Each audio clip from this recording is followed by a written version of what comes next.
Well, it's not just the top brass of the BJP that can't wipe the smile off their face after the post-poll surveys. It's also the Sensex.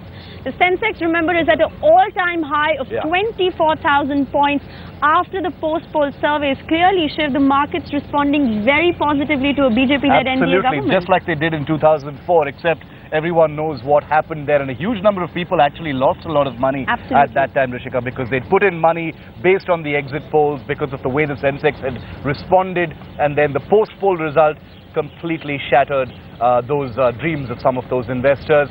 But the Securities and Exchange Board of India, in case you're interested, has said that this time will actually be different and there will be more stability in predictability of the results. Here's a full report on that. It's important, you must watch this.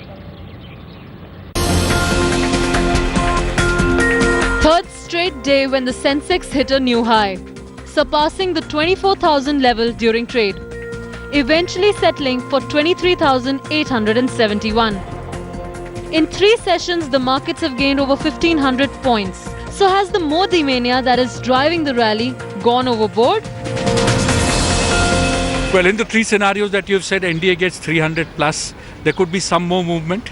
NDA gets 260, we could see some downside, maybe 1%, 2% here or there. NDA gets 220, there could be some panic. What do I mean by panic? Market could fall 5%, 6%. Nifty could lose about 350 points if 220 seats happen. But from whatever worth the exit polls are, I think 260 is a figure where everybody is having consensus. So at this level, you get a surplus of allies who are more than willing to join you, because there is no other alternative. Even the regulators are preparing for the worst, in case there is a big letdown on results day.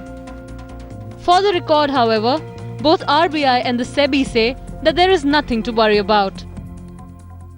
I think, the regulators have examined the financial system over the last few weeks. We have conducted a variety of tests. We are in many ways prepared for any kind of volatility that might emerge over the next few days. We hope there won't be any. Right. On May 17, 2004, Sensex crashed 842 points and trading had to be halted twice when exit polls' prediction of an NDA victory proved wrong. Considering the volatility till May 16, it is better for the small investors to sit out and watch. Bureau Report, Headlines Today.